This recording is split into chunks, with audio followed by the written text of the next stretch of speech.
Looking for a motion to adjourn committee of the whole, Mr. Craddock, seconded by Councilor Nightingale.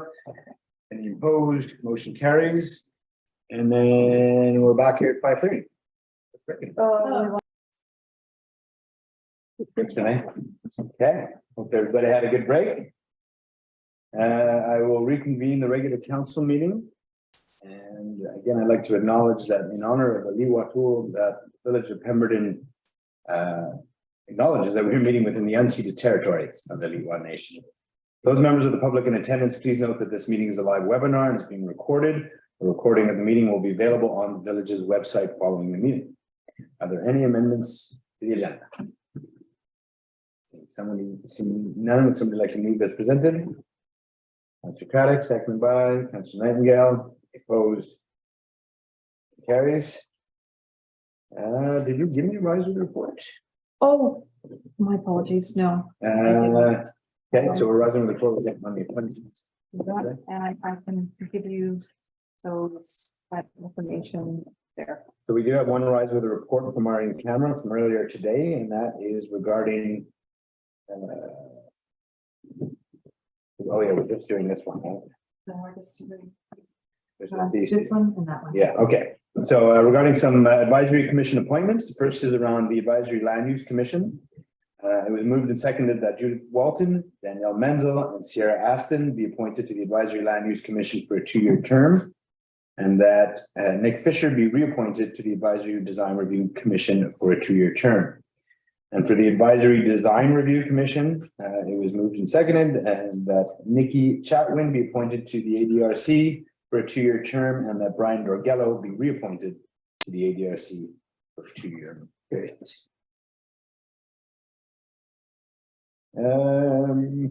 Adoption of minutes from regular council meeting 1572 from Tuesday, December 13th. Moved by Councilor Craddock, seconded by Councilor Ramsden.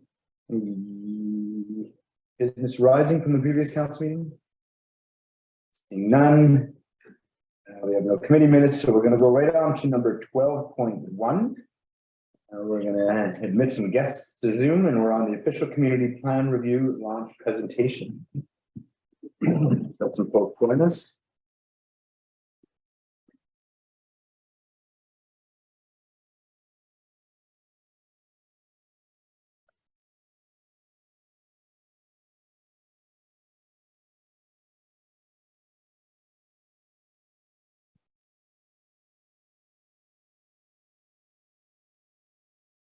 This coming, or is there anybody else doing this time? Yeah, that's it. All right. Good evening, Ms. Cummins. Thank you so much for joining us. Can you hear us okay? I can, yes. Thank you very much for having me. Thank you. When you're ready to go, the table's yours. Wonderful. So this evening, I'd like to give you a bit of an update on the OCP review process. And if you bear with me for a moment, I will share my screen with you and walk you through a brief presentation.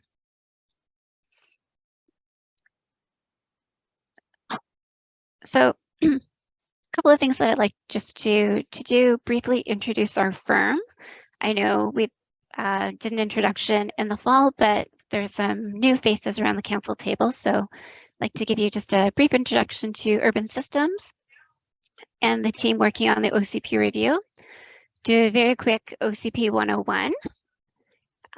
Provide you with an overview of the planning process, and then speak a little bit about some of the things that we've been up to lately, touch on the public launch that occurred last week, and talk about what engagement is going to look like over the coming weeks.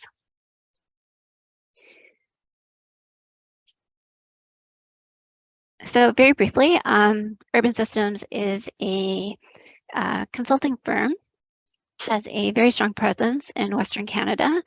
We've grown considerably in recent years. The firm was founded in 1975, and we have grown to over 600 employees working in 17 offices across Western Canada. I believe we are set to open a couple more this spring as well. Most of our work is with municipal, regional, provincial, and federal government clients. Having said that, about 40% of our work is with Indigenous communities. We do some work for private land developers as well, but it's definitely a smaller part of our practice. We like to say that we are the largest planning firm in Western Canada, but that's not the entire story. We also have thriving engineering, land economics, landscape architecture, urban design practices as well. We do quite a bit of asset management work, housing work. With 600 employees, we bring a lot of experience in many sectors. On this particular project, you'll be seeing a lot of me. My name is Melissa Clements, and I am co-lead of our planning practice here in Vancouver. Melissa? Yes. The slides are not moving. Oh, okay. Are they moving for you now? There we go. Yes. There we go, yes. Okay, perfect. So as I said, I co-lead the planning practice here in Vancouver. I started practicing planning 20 years ago. I do quite a bit of policy planning work, like with the OCP review, but also a considerable amount of communication engagement work. On my team, I'm joined by Andrew Cuthbert, a planner in our office. Andrew has been working across the province for about 8 years. We also have, at the same time, working on a new housing needs report for the Village of Pemberton, Marina Jozapovic. And it's actually pretty cool that that initiative is happening at the start of your OCP planning process. We'll have very fresh data, new direction in terms of your housing needs to build upon as we move forward. So one of the things that we like to do when we meet new councils or we go to the public to engage on OCPs is just kind of give them an overview of what an official community plan is. So I'm going to move through this quickly, but just understand that we are available if you're looking for more in-depth information or tools that you can use to communicate with members of your community that may be looking for some more foundational information. So what is an OCP? Well, basically it describes a long-term vision for your community. Typically, it includes goals, objectives, and policies that will guide planning and land use management. The overarching piece of legislation that provides direction for an OCP is the Local Government Act. And that act does stipulate certain components that all OCPs must have. So it must address things like transportation, housing, sustainability. It must include long-term development plans for your community. The key thing about an official community plan is that once it's adopted, all other municipal plans must be consistent with it. So it really is that guiding document. Things that an OCP can include, at a minimum, we want to see existing and proposed land uses, existing and proposed public facilities, the phasing of any major infrastructure projects that you may be contemplating, and restrictions on any use of land. Should there be areas within a community where there may be hazard lands or potential challenges to developing. So in Pemberton's case, you have a very extensive floodplain. So we want to ensure that there's a fulsome suite of policies that would address development in that area. There also recognize that each community is unique and has its own unique challenges and opportunities. There are opportunities to include or address other policy areas as well. And so I expect as we move through the first phase of engagement, a number of kind of like key priority areas will emerge. And there will be opportunities to address that through your plan as well. So in terms of the process, really it's a lot about getting to know the community, doing a lot of background tabletop research, technical analysis. And then we move out to engaging with the public and the community, business owners, property owners, special interest groups, and your neighbors, to learn more about the community, the issues facing the community, what are the community priorities, that type of thing. All of that information will help us prepare your official community plan. There'll be a series of iterations like anything, right? We'll draft a plan, a bylaw for you. There will be opportunities for staff and the public to review and comment on those before a public hearing is held and the bylaw is ultimately adopted. So for your plan, we've developed a specific process that we'll follow, working with your timelines. So the goal, of course, is to have an adopted OCP by June of 2024. The path forward has been broken down into 4 phases. We're currently in phase 1. Public launch was held last week. And again, this is a lot of project initiation, community visioning, and that will set the stage for the actual drafting of policies that will come in phase 2 and phase 3. So an important thing that, again, we like to touch on, especially when we go to the public, a lot of communities engage their communities on a variety of things. So whether it's, transportation studies or bicycle lanes or climate plans, various other things. And it sometimes isn't clear to members of the public how those previous engagements relate to the OCP and the OCP process that we're asking them for input into.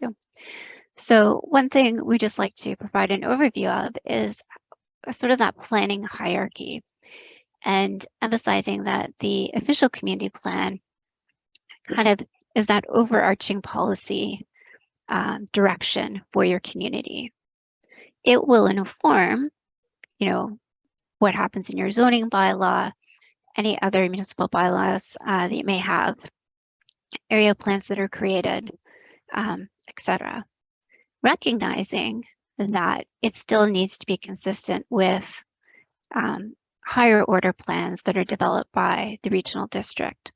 So your OCP will be informed by the regional growth strategy and will be consistent with the policies that are put forth in that planning document.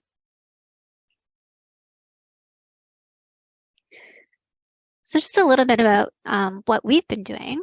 So as I mentioned, phase 1 is a lot about getting to know the community. We've been reviewing various regional and municipal plans and policies that are relevant to this OCP planning process. We've looked at each of those and assessed, what is relevant, what do we need to be aware of moving forward. We've taken all of that information, we've summarized it into a technical memo that was submitted to staff. That memo will be presented to the OCP Advisory Committee next week. Part of that review also looked at the OCP scorecard. So in Pemberton's case, with your existing OCP, and a scorecard was created as a means of tracking progress on various OCP policies and initiatives. And so we've had a look at that particular tool to help us assess how much progress has been made from the time that your existing OCP was adopted until now. So this will help us kind of know kind of what areas that we need to revisit or build upon as we move forward. Part of this technical memo also included the identification of areas where we see opportunity to potentially enhance your OCP, right? So a lot has changed in 10 years. We see different trends in terms of how OCPs are written now, how they're presented. They are definitely a lot more graphic than they used to be in an attempt to make them more understandable, easy to reference, easy to contemplate by the public. We see tremendous opportunity to advance your goals of addressing truth and reconciliation within your OCP. There are tremendous opportunities to learn from best practices and incorporate those into your new plan. One of the areas that we noticed when we were going through that OCP scorecard is that there's opportunity to make a lot of the policies that are in the plan today much more specific, right? Much more specific so that there is a clear action plan for moving forward, so that we'd be in a better position to assess and monitor that progress that is made over time. So things like, more specific language in the policies, identifying timelines for when certain initiatives you'd like to have them achieved by, relationships that may be required to implement them, things like that. Growth management, right? At the time that your OCP was adopted, the amount of growth that was occurring in your communities was significantly different than there is today. So there are tremendous opportunities to address that as we move forward. As I mentioned, we are in the process of updating your housing needs report. This will provide us with really good information to develop a housing strategy and a set of policies that address housing in the new OCP.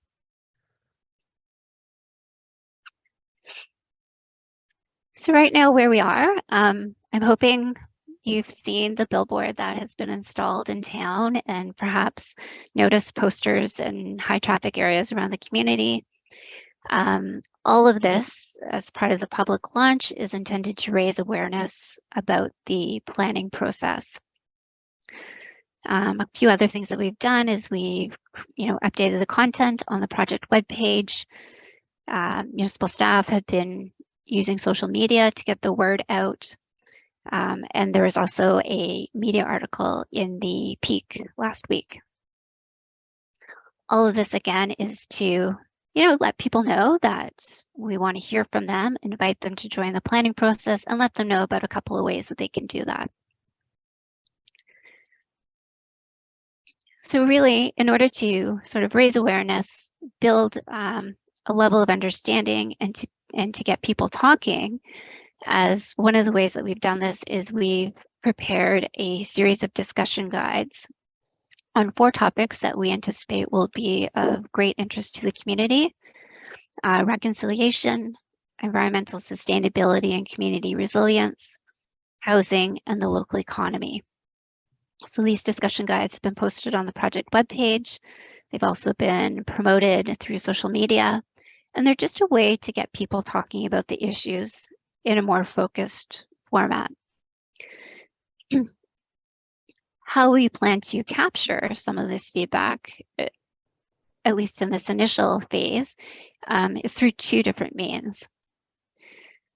So the first is we put together a kitchen table discussion package. It is a package of materials that enable small groups to have these conversations in a very focused way in the comfort of their own homes or at a local cafe.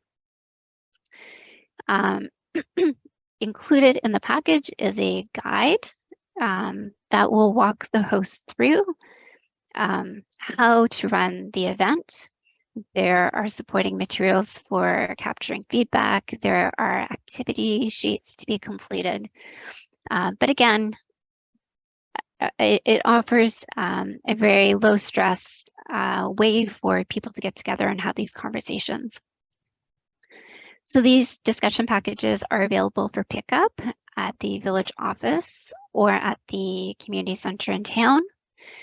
They are available now and will remain available until March 10th. We'll be collecting them at that time. As a means of encouraging participation, there is a rebate program available where, for those who host one of these events and have 3 or 4 people join in the conversation, there's a opportunity to obtain a $25 rebate to purchase, food and beverages from local vendors, just as a way of making it a little bit more fun. This slide here just shows a couple of the activities that are included in the discussion packages. The first one, the Now, How, Wow exercise, really is about visioning, right? So what does your community look like now? The wow is what you want it to look like 20 years from now. And then asking people to put some thought as to, well, how do we get from the now to the wow? Second activity is focused on community mapping. So looking at, again, what are things that you really love about your community and want to preserve? What are things that could potentially be enhanced? Or, what are things that could be removed? And so these could be anything from, places of business. They could be natural features. They could be places that are, personally significant to members of your community. But we want to take all of that feedback to create a better understanding of what Pemberton looks like to not just us as planners looking at a map, but those that live, work, and play in the community. So the second way that we also plan on obtaining feedback is through a community open house that is scheduled for March 6th. It will be a 3-hour event. It will be held at the community center as well. Our team will be making a presentation at 5 o'clock, but the entire event is designed for, or encouraged for people to drop by for as little or as much time as they have available. So there will be some presentation boards with interactive activities that people who can just drop by for 5 or 10 minutes can provide some feedback on, learn some information. We'll also be having more focused roundtable discussions on a variety of issues. There will be engagement activities for youth to participate in because we recognize how important their voices are in these planning processes as well. We'll take all of the information that we receive through the open house and the kitchen table discussion packages. We'll analyze it, we'll theme it, and then we'll report it back to you in a What We Heard report that you can expect in April.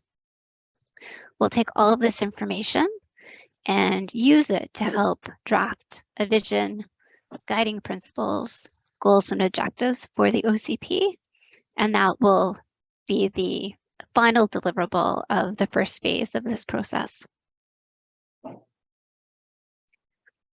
So that kind of sums up everything I wanted to share with you, and I'm happy to stay on to answer any questions that you may have. Thank you so much. Much appreciated. Questions from council? Like to read off? I got some. Right, Councilman Mengel. Through the mayor. And what I'm wondering is if, thank you, Melissa, that was really interesting. But what I'm wondering is through the process of the community engagement process, if for whatever reason we're finding that there isn't a lot of community engagement, is there an opportunity to track that from now till March and steer the ship if necessary to garner more, participation?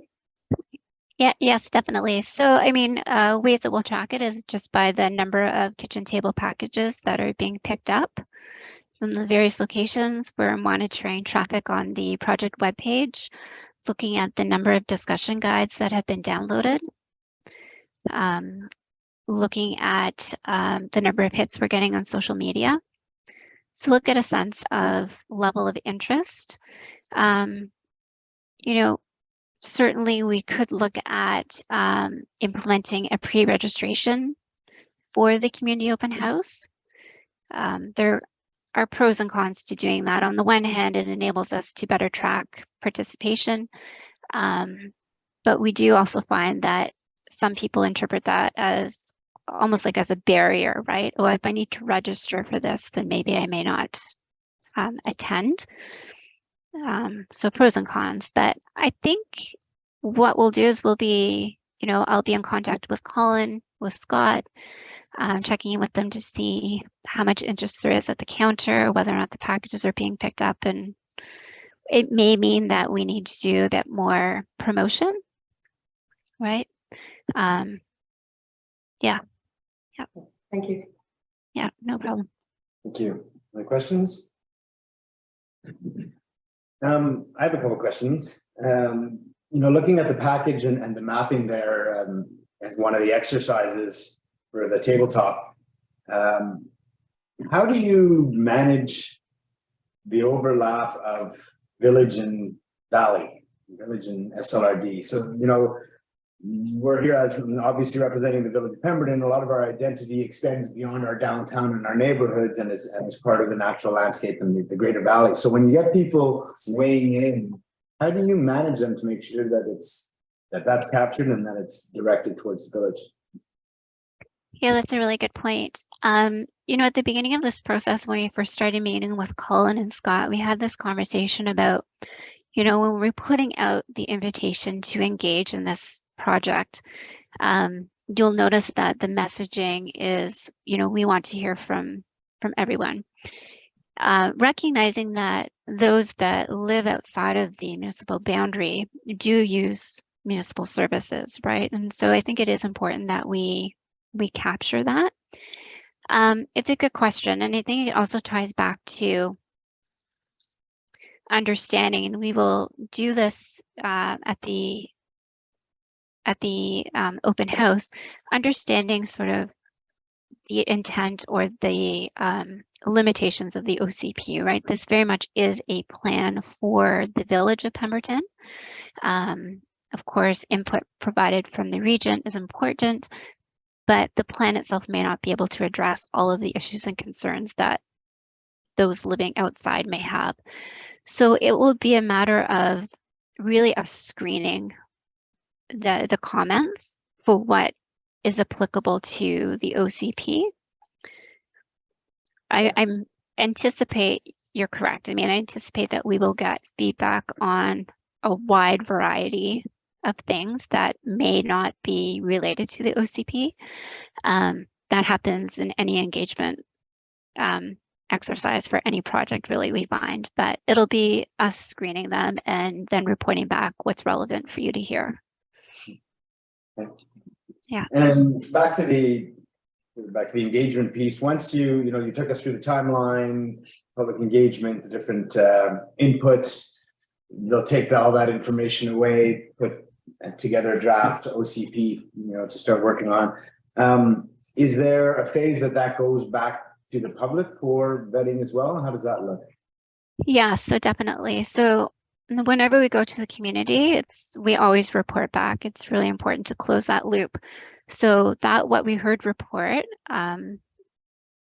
will be presented to council, to the advisory committee, but will also be a public document. So it will be posted. When we go back out to the community again, that what we heard will be communicated back to them to ensure that we heard it correctly, right? So we will take that and we'll say, based on what we heard, we've come up with this draft vision statement, these guiding principles. Did we get it right? And so phase 2 engagement will be on, did we hear you correctly? Are we heading in the right direction? Mm-hmm. Yeah. And sorry, I got another question. With regards to how have you considered getting input from demographics, so on two sides, so from seniors who might not be as accessible to technology, aren't as seeing some of the notices out and about, how are we making sure that our senior population is getting information and has good access? And similarly, what have you considered for engaging youth? How do we get all youth, especially our teens and early 20s, involved in this process, being that it's going to be theirs one day? Yeah, very good questions. So a couple of things. One, when we look at engagement over the course of the project, we will be engaging in different ways, right? So this time we will be having an open house, these kitchen table packages. Phase 2 will see us more in a pop-up format in different locations around the community at special events throughout this summer. So that variety will help us sort of engage a wider demographic. In terms of, you know, groups like seniors, you know, Colin will be reaching out. We have a list of all of the community groups, special interest groups within the community. So he'll be reaching out with the kitchen table packages. The idea being that he is available to help facilitate those conversations with groups that may be interested. In terms of youth, again, the open house will have youth activities. And these are not, you know, merely activities to keep the children entertained. They are designed to obtain that feedback from them about their vision for the community. Colin and Scott have also been in communication with the local schools, and we're in the process of designing activities that can be taken into the classrooms with the teachers to obtain feedback that way as well. That's great. And I'm glad to hear that. I really, all the above, and I mean, from a youth standpoint, I want to make sure they do what we can. Go ahead, Colin. Yeah, just on that. So we've been in touch with each of the schools in various stages of planning to be in the classrooms with the kids to see their ideas, age appropriate activities, that type of thing. You can get some fascinating, I guess, from that. Right. Absolutely. Very interesting. Yeah, but I think, you know, when we first started and we put together the communication and engagement strategy, a key piece of that was identifying all the various community groups. And so we do have that list. They get distributed any of the communication engagement materials. So there's direct outreach that way. Any other questions from council? Okay, well, thank you for the presentation and for the work. I think we all are. I know I am super excited about this. I feel like a nerd more and more every time I say it, but I think this is going to be great, and hopefully we get lots of engagement. And yeah, thank you for that. Thank you for being here tonight, and look forward to seeing you again. No problem. I guess I have one ask of you, and is that perhaps each of you take it upon yourself to host one of these kitchen table discussions in your home with your friends and family. I don't have that many friends left. I can do the teenage one. So with that, so each of you, do you have one package in there? You also have one of the small posters and one of the decals that you're free to use. Got larger posters like the one on the wall here, if you like to. Larger decals too, like the one on the door here. Yeah, if you see a spot where you think that either would look good. I definitely have got a few more packages because there's a few people I'd like to. Arm wrestle? Sorry,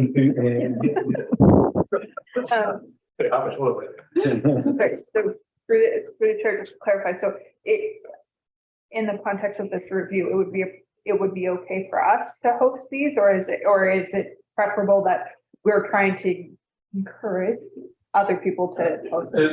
Certainly encourage other people if you'd like to host one, you certainly can. Yeah, the one thing that's I would say is that with any engagement, you're gonna have to make sure that the community is heard, and having a member of council in the rooms can sometimes hear a conversation one way or another. So yeah, it's right there. And yeah, if you need any assistance, I can come and help facilitate that sort of thing. So Great. Wonderful. Okay. Well, thank you very much. And I will see you in March at the open house. Sounds great. Thank you. Good night. Thank Okay. you. Bye. Very exciting. So we don't need any direction or anything there. That would be for information.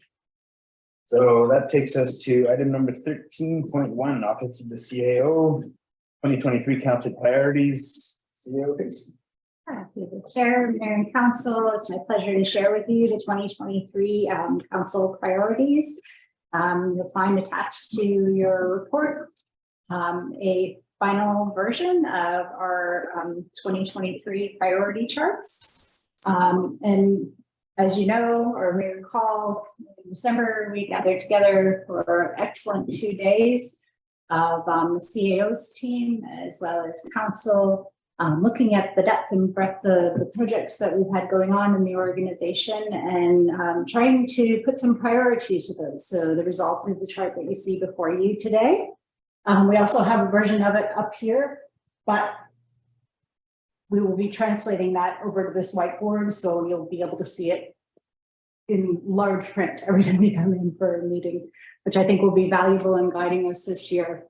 As we talked about coming out of this planning, this is sort of the tip of the iceberg in terms of prioritization.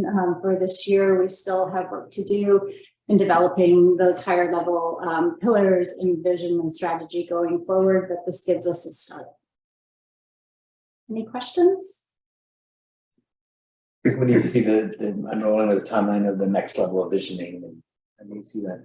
Yeah, so I think that after we start to get through some of these projects, oh, I see what you're saying. The high level, I would like to try to make it in the next couple of months. Awesome. So, then with that, I guess I would share with you that we'll be bringing these back to you quarterly, just like we have the quarterly reports. But these will be coming back to committee of the whole. We'll gather the entire team together and have more of a conversational review, sort of like we experienced that day when we got together, sort of recaptures the really excellent work together that we did with council as a team. Okay. Any questions? Okay, thank you for that. Can I get a motion to receive the report? Got it. Second. Sorry, is your motion to approve the 2023? Oh, sorry, motion to approve the council priority chart. Moved by Councillor Caddick, seconded by Councillor Ramsden. Further discussion? Any opposed? Carries. We're on a 13.2 corporate and legislative services regarding the Lower Mainland Local Government Association call for resolution. Ms. Fraser. Good evening, Mayor and Council. Thank you for having me tonight. Each year, as part of the lead up to the Union of British Columbia Municipalities Conference in September, the local area associations that are set up around the province hold their area association meetings, AGMs, and we are part of the Lower Mainland Local Government Association. Our meeting, the LMLGA meeting, is scheduled for May 3rd to 5th in Harrison Hot Springs this year. Last year it was in Whistler. And a part of that process is a call for resolutions from municipalities to put forward a resolution that might highlight an area of concern or interest or advocacy that council wants to bring forward. They bring it forward to the Lower Mainland Local Government Association for consideration. If it's endorsed by the LMLGA, it moves up to UBCM for consideration in September. There are some sort of rules around preparing a resolution. They must be endorsed by at the annual convention. They must follow the 3 questions. What is the problem? What is causing the problem? What is the best way to solve the problem? And then there needs to be included in that a very small background. And when I say small, I mean very small, like 3 sentences. And be relevant to other local governments within the Lower Mainland Local Government Association. And include one whereas clause. So usually a resolution will be whereas there's actually some samples attached here, and you can kind of see a bit of a sense of how we have built. Last year, we put forward a resolution to LMLGA about reimbursement for highway rescue services outside municipal boundaries. The whereas started with whereas many small communities, volunteer fire departments and societies provide a vital service, and whereas the reimbursement of costs under the current model leaves the fire departments and local governments to absorb the majority of the costs and therefore be it resolved. And then we have to put forward what our request is. In this case, that our request was that the province revise the funding model to ensure that the fire departments and societies are reimbursed. So they, in that case, in that situation, when the resolution went up to you, to LMLGA, they made a recommendation for a bit of a change for the resolution, which added to a second further resolve. So it will get reviewed by the resolution committee. And if there's any concerns or questions, they might come back to the municipality and ask them to tweak the language. We have submitted over the years a number of resolutions. We've done them jointly. We did one through jointly with Squamish on daycare, and we've done some with the regional district. The one thing that I would note about this is that if you've submitted a resolution on a topic before, it's not advantageous to submit a resolution on that same topic, because there's a whole listing of it, and they will either it will be refused at the LMLGA table, or it will be refused at UBCM.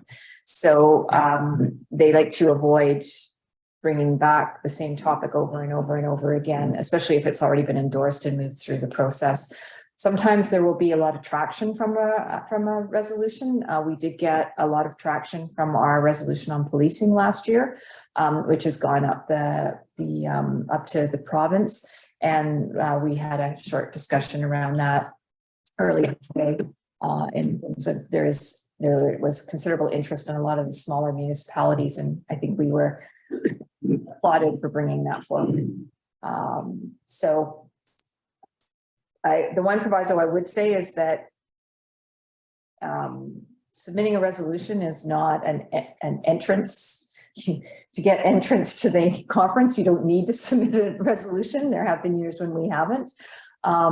So it's really up to council as to what you would like to do and what topics you would like to submit on, if there are any. Maybe I'll just add to that a little bit. When the resolutions have to be something that encompass, or that are relevant to a number of jurisdictions. So it can't be something super Pemberton specific. So when we went to daycare, we talked about, the criteria around funding for daycare in general, and again, without getting too many specifics. Another good example is the policing one. Ours passed almost unanimously. Prior to ours hitting the floor, there was another resolution on policing that got defeated, and it was, I don't know if you were in the room at the time, it was more general about even more specific about it should only take place, the cost increase should only take place at 10,000 population. And bigger communities were saying one thing, and it resulted in a whole debate, and it got defeated. Ours was, we would like UBCM to engage the province and review how and come up with a more transitional funding model. So all that to say, the wording is important. You want it to be a fairly specific ask, but general to the province. Not everybody. We've seen resolutions around Goose Group, about beavers, about whatever, which are very relevant to some communities in terms of how they manage these things. So it can't be relevant to everybody, but it can't be just specific to your own community. And like Ms. Fraser said, we sit here every year, we talk about this, and we, I would like to find every avenue, as I've said before, to talk about the cost of policing in small communities. I'd like to talk about how much funding, is being given for backcountry management. And, we talked earlier about rec sites and that sort of thing. They've been made, some of them gain traction. If it's repetitive of one that was done in the past, it won't be endorsed and won't even be looked at. It'll be rejected before it gets to the floor. So, yeah, that said, anybody have any thoughts around wanting to put a resolution together? Go ahead. Well, thank you. I'm curious if regional transit is something we can create a resolution around, because it is a serious problem, not just to us. We know what's causing the problem in our neck of the woods, growth. We know that we need to fix it. And I don't think it's just applicable to us. I think across the province, we need to be moving towards better regional transit and getting cars off the road. So what would the resolution look like? So this is all new to me. Yeah, that's fine. Yeah, And so- that's right. We'll talk you through it. But now take that and be a little more specific. What are we asking of the province? So UBCM is our spokesperson, right? They're one of our access to ministers. When it's very community specific, then we do our own ministers meetings, but UBCM is the one that would take this the next level with the province. So what would we want that conversation to sound like? What are we asking for? Personally, we require funding from the provincial government to improve very inadequate regional transit we have in our area. So, and again, I'm just trying to help you, and if I'm Yeah, taking you, thank you. and if I'm taking you somewhere that you don't, No, then you let me know. Mm, So for instance, we know that there's currently for transit, there's a 52-48% split, I believe it is for funding portions. So are you thinking something more along the lines of the province should increase their percentage of that split? And like when you say we need more funds, it can't be, Yeah, you know, the resolutions, UBCM go to the province, say, hey, we want more money for transit. yeah. We could direct it towards the current funding model and that split. And I feel we would find some resolutions along those lines, but before we get there, Mhm. is that where you want to go with it? Yeah, or are we thinking we want funding or opportunity for a pilot project around? So that's going to be specific to our region. That would be something we take, and we have taken that. We do every UBCM, Yeah. every other opportunity as a transit committee. We'll take that specific. We've made a couple general asks regarding transit, and I gotcha. One was around, you know, we talked earlier about First Nations not being able to be on a transit commission. Mhm. That was one resolution we brought to the floor, was to say, hey, then can we get the province to look at changing that law? In terms of them approving a pilot project for us or some funding for us specifically as a partnership here in the corridor, that would be, that would be something we'd engage directly with the Ministry of Transportation. That's right. Could we, talking about what we're talking about, or going back to what was discussed earlier today is, so a resolution having them consider,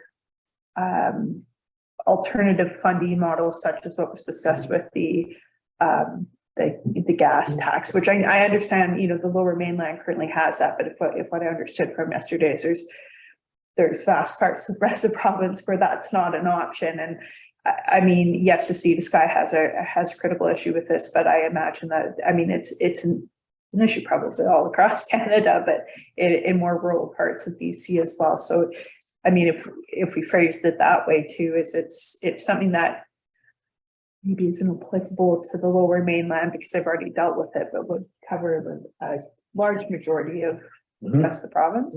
And we have, I think we may have brought something similar to resolution before. One of the problems with fuel tax as stated by the province has been not wanting to set that price.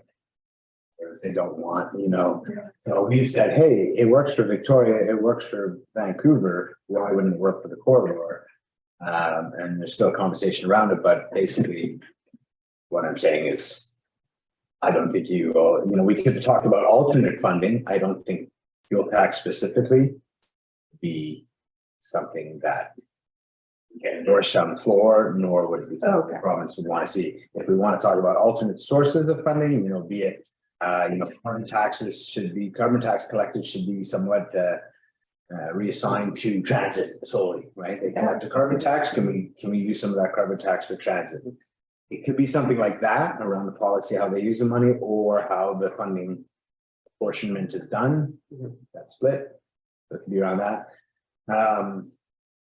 Yeah. And again, you know, and I'm happy to bring, I mean, this might be another one, you know, I mentioned a couple earlier that I'll probably bring to the regional district that thinks it better there. This might be one too, just because that's for the whole region, but I'm happy to keep working through it here if you like.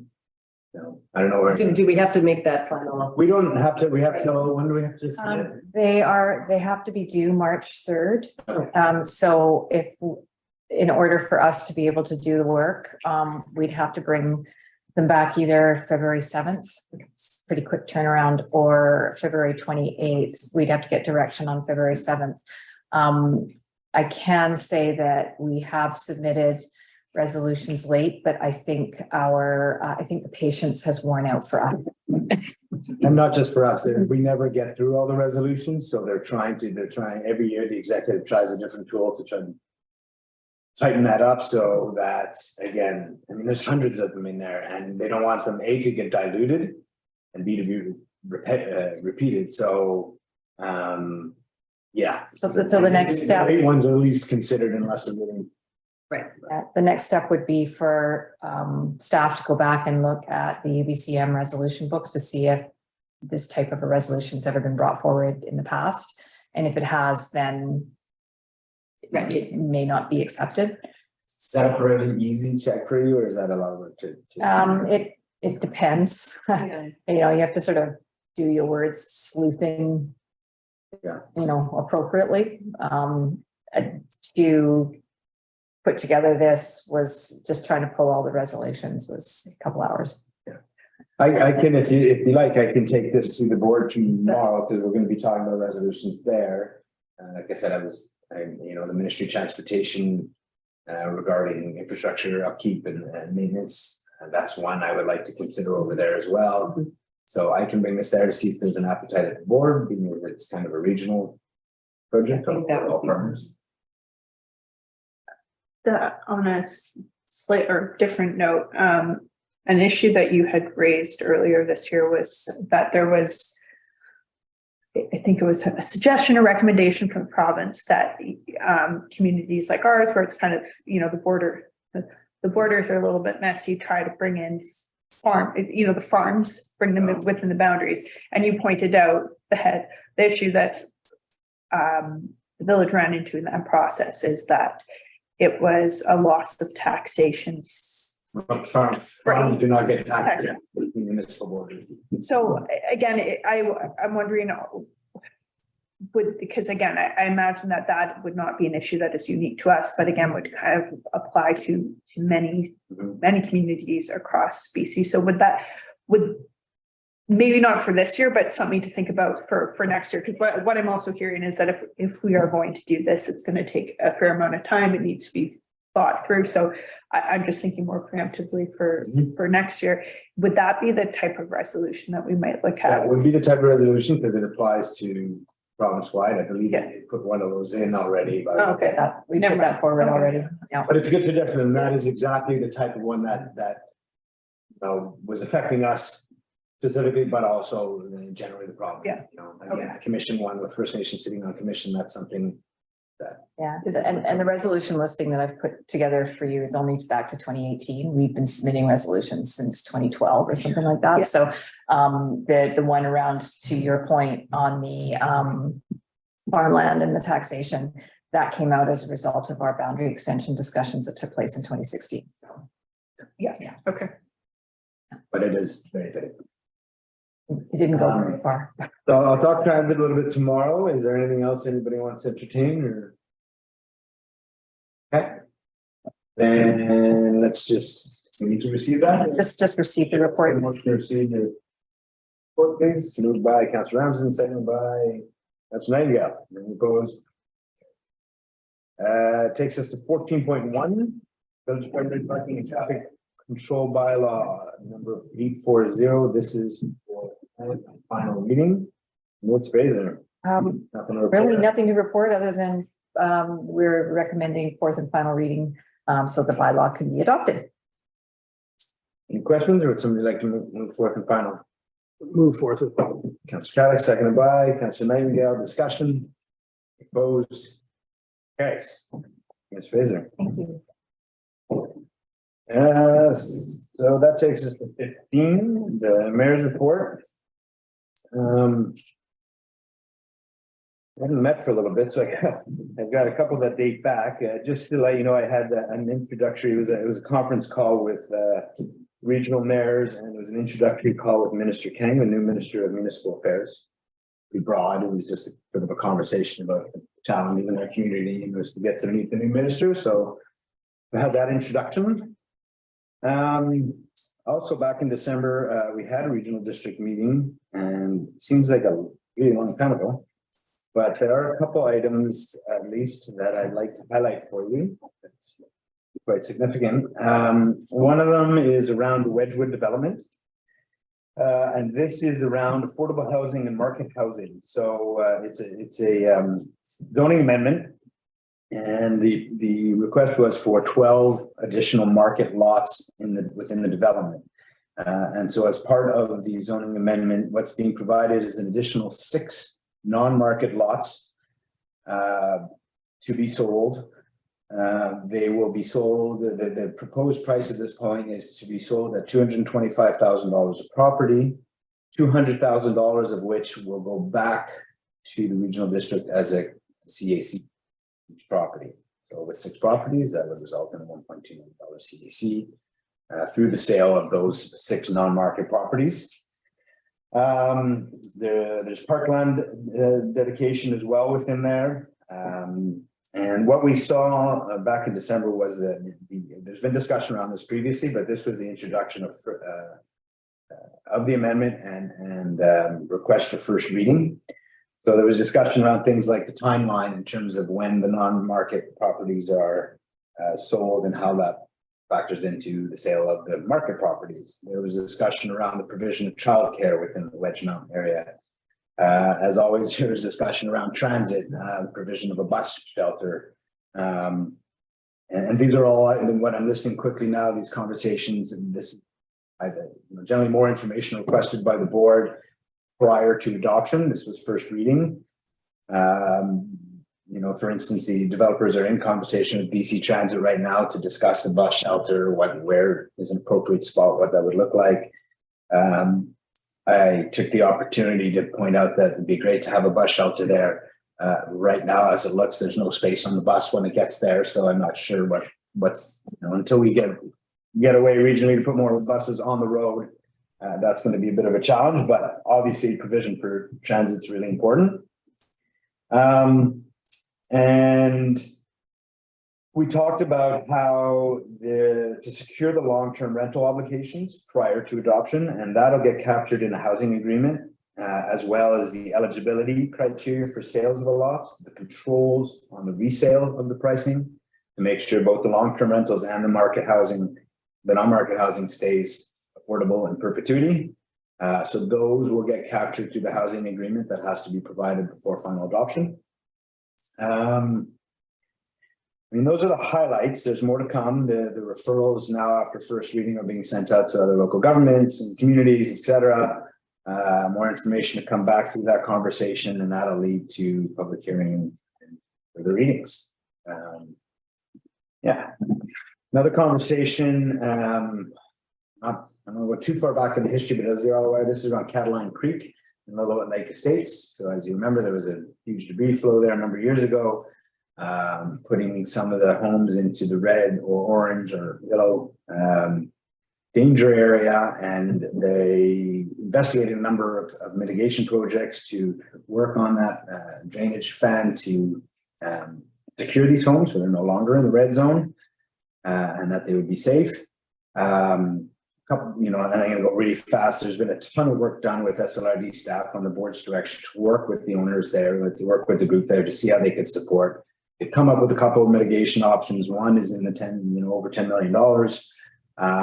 And they are looking for different levels of grant funding as we speak, as a group, supported by SLRD staff, as well as it was agreed that the regional district would facilitate the borrowing as the backstop for the rest of the money that might be required for the mitigation projects. And so that way they could secure low interest rate through the regional district. Before we got there, I reported on this before, I don't know if it's this council before, but before we got there, there was to minimize risk, there was a requirement by the residents there to provide assurance in writing that I think it was 70% minimum would be prepared to pay the parcel tax that would come out of this borrowing. And I think they got like 80 or 90% support. So staff moved ahead to the next steps. They've now got provincial approval and to set up the service. And so we're going through the next steps of the loan and moving to the loan, adopted the loan authorization bylaw. So a lot of work from staff that working with the folks down in Lillooet Lake Estates. Hopefully some good progress there. So I'm happy to report on that.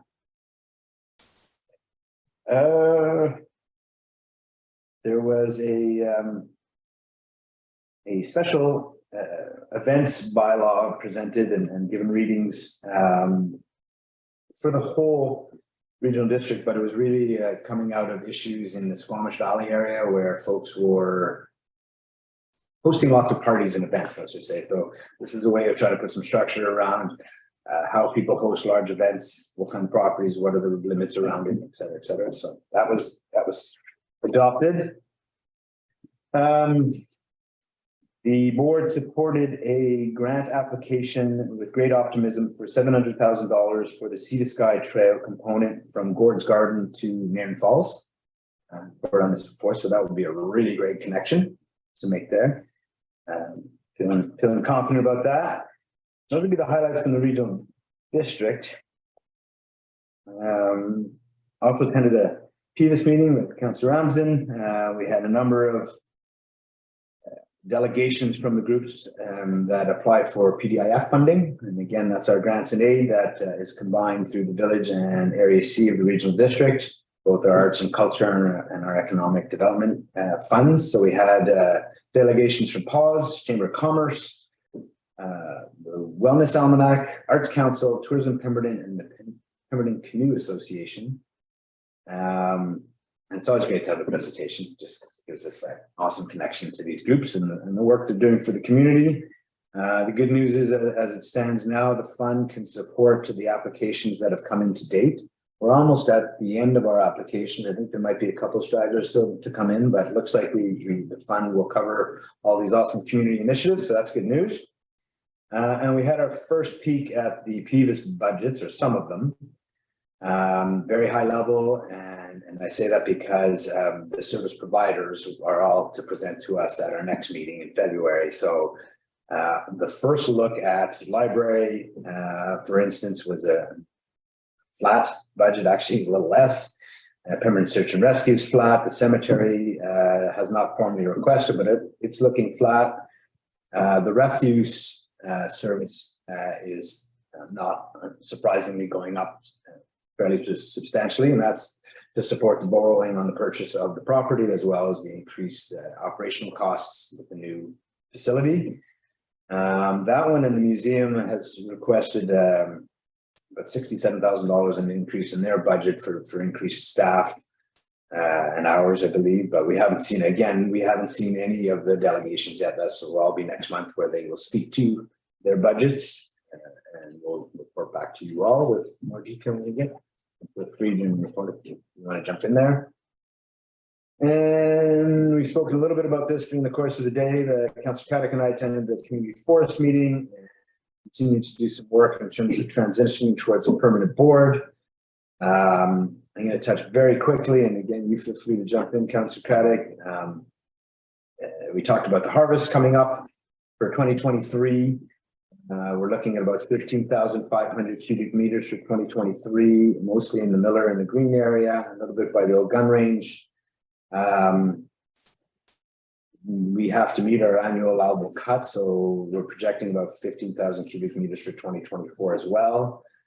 Log sales in the past year were quite solid, and we've seen a significant revenue, and the revenue will be a big point of discussion for the new board to discuss how funds are put aside for future operations, how funds are dispersed moving forward, and that will be decided by the new board. And one of the reasons I'm skipping quite quickly over this is because I'm very excited to say two things. Number one, the website is up and running, so I'd rather folks go get the information through the website. And secondly, on March 2nd at the community center, there will be a public engagement on our activities at the Schmelkumpen Community Forest, the harvests proposed, all that stuff. So I deliberately skimmed it because that'll be available with our foresters on site to provide much better information than I can give you. But that's really exciting. The website looks great. It was a a soft launch. There's still some tweaks in that are going to need to be made.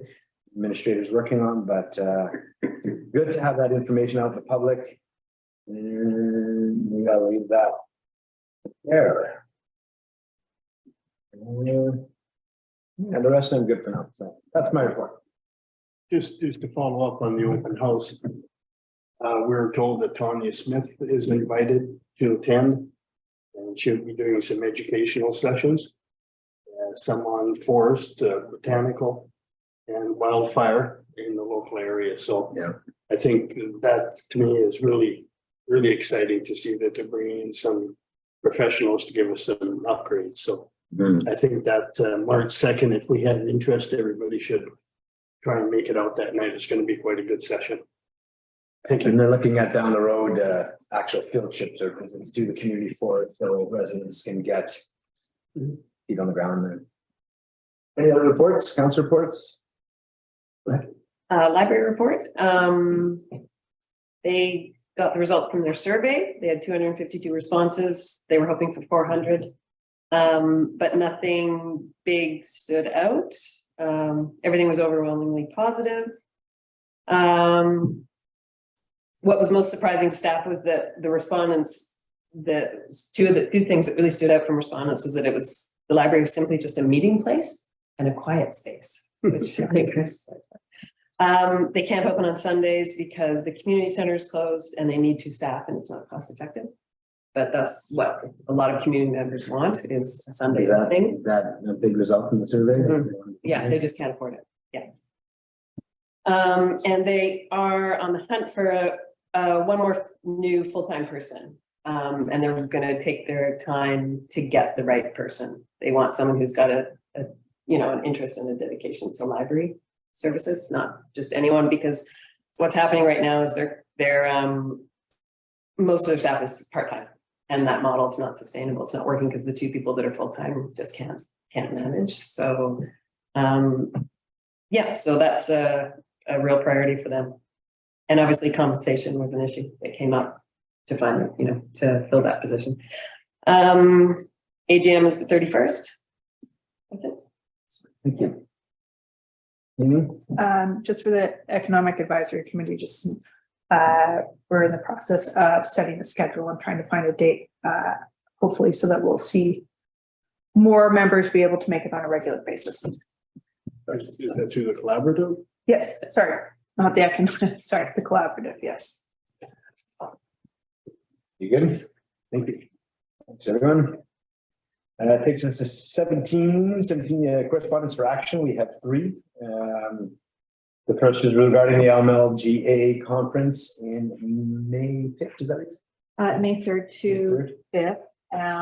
It is held in Harrison Hot Springs. We have generally had members of council, anywhere from 2 to 3 members of council attend. It's actually a really great opportunity for new council members. So, and we do have that accounted for in the budget when we look at conference attendance, especially for the first year. We have allocate for the newly elected officials, LMLGA and UBCM. So there is budget there. We just need to know who wants to attend so that we can make the bookings and arrange for your registration. Put me down. Okay. I'll be a no. Okay. I mean, And you don't have to answer right now either. You got a little bit of time. When do you have it? Well, Sorry, Sheena. I just